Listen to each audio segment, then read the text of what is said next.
Hi everyone, I received a question from one of you that I thought was so urgent that I needed to make this video to address that question right away. For those of you who are new to my channel, Smokey is a fully flighted bird, so I want you to know that throughout this entire video, whenever she doesn't want to participate, she could freely fly anywhere in this room and get away from you if she wanted to. Smokey, come. Good bird. So the question is, hi Wings and Paws, I've been following all your advice regarding the ABCs of parrot training and positive reinforcement. It has worked to a certain extent, up to the point of my lovebird being able to jump, fly to my finger to get a treat. I want to kind of pause here and let you know that just for you to mention that you're able to get your bird to fly onto your hand, that's a big deal.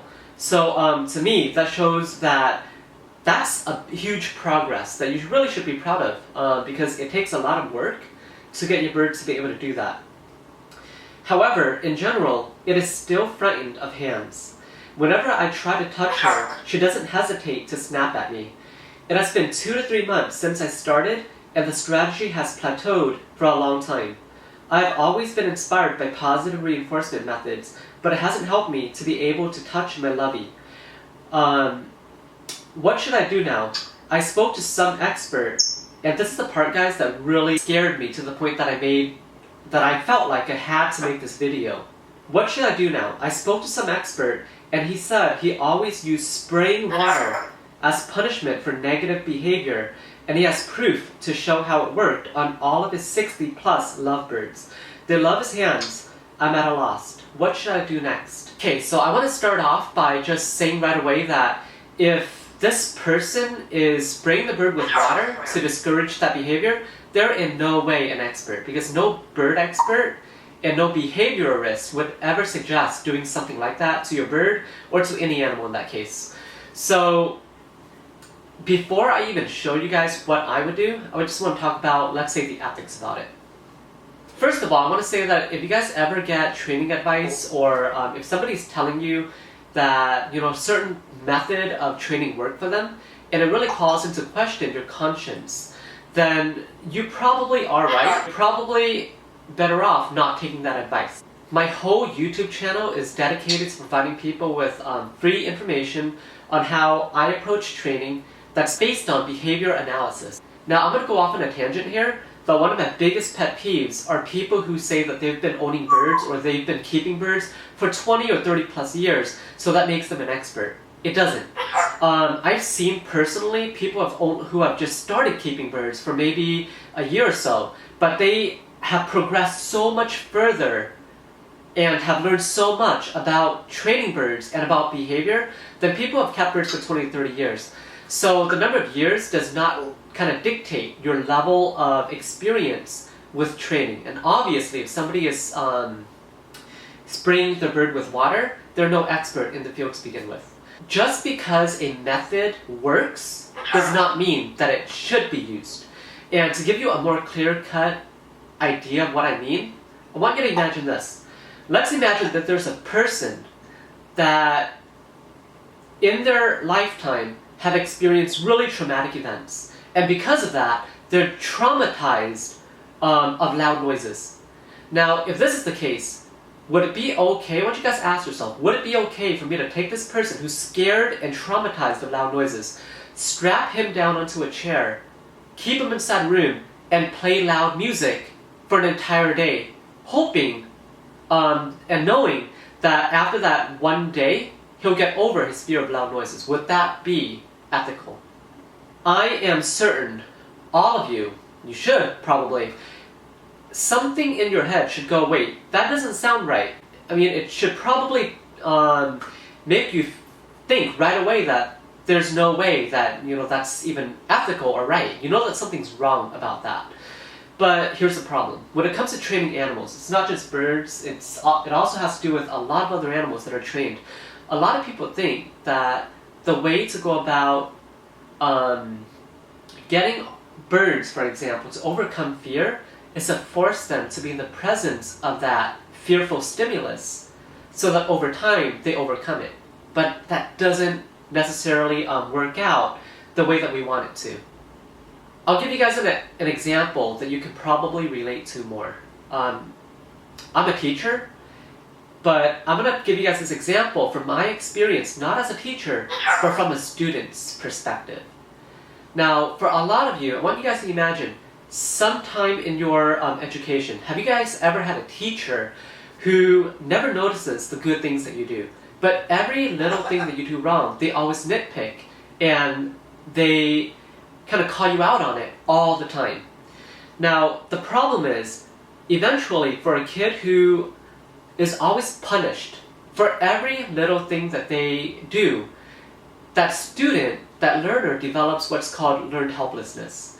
They learn that, why try at all? I mean, every single little thing that I do is wrong. So they just ultimately give up. You just spray your bird in the face with water for biting you.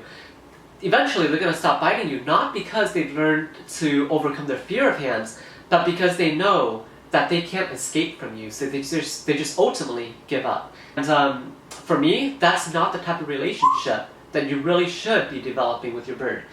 Because hopefully for those of you who are watching my videos, you guys are doing so because you want to improve your bird's quality of life. Let's go into now how I would resolve that problem.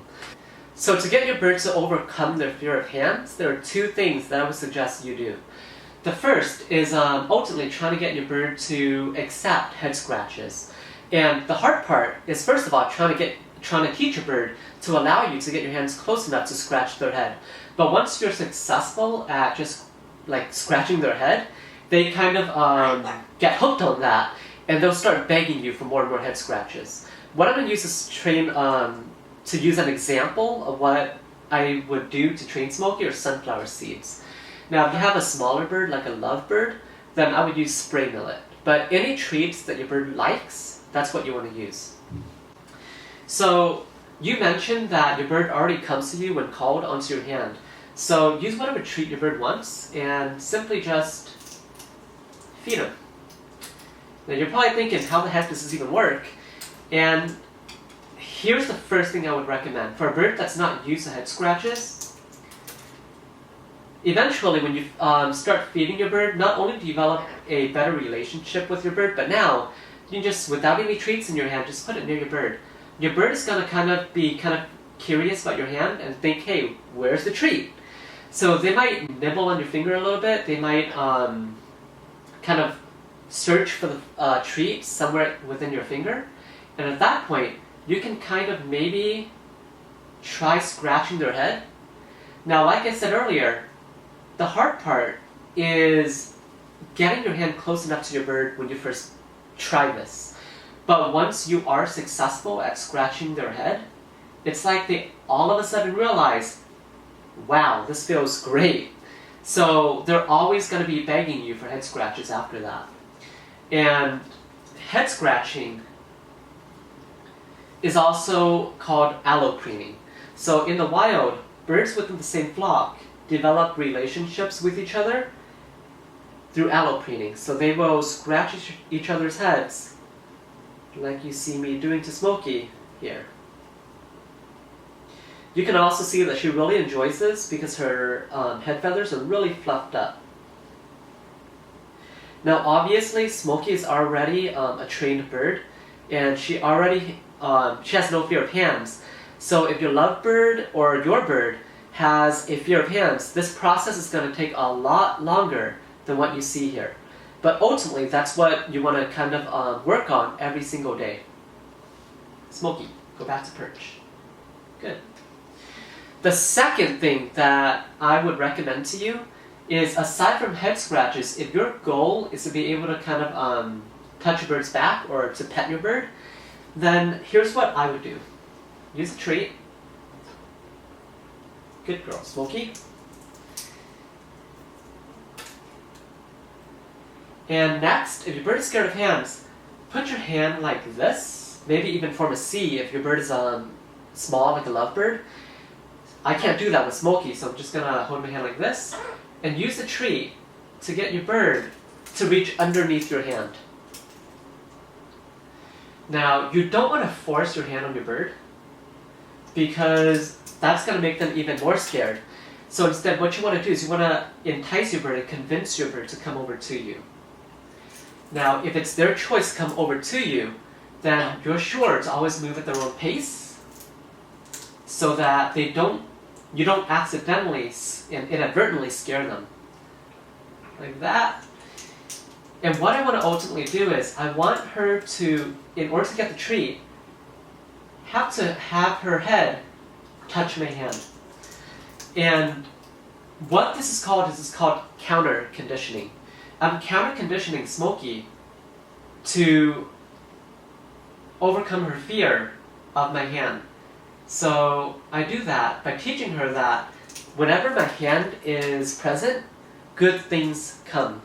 And in this case, it's treats. But over time, you can phase away the treats, and you can just use head scratches as rewards for training. There you go. Let me do that again. Good bird, Smokey. You guys can see there, she's moving closer and closer to me. But by doing that, I now have my hand over her back. Through this process, Smokey learns that hands equals good things. So that's something that I would recommend that you do with your bird.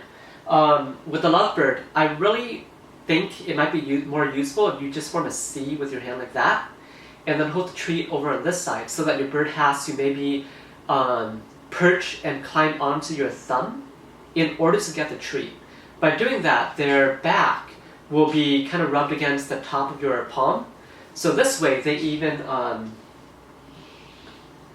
they can overcome their fear of hands, but also accept being pet over time. Smokey, come here. Good bird. So what I also want you guys to know is that even though it's natural for birds to accept head scratches, and even though alloplaning is something that's natural for birds, being pet on their back isn't something that every bird is going to enjoy. And Smokey obviously enjoys it because I spent a lot of time desensitizing her to that, and I also started when she was really young. So that's one of the reasons why she accepts it. But your bird might not like that, so you got to keep this in mind, especially if it's a lovebird. Instinctively, your bird is not going to want their backs being touched, because in the wild, the only time when their backs are touched is when they are attacked by a predator. So hawks, falcons will often attack birds from behind and grab them from the back.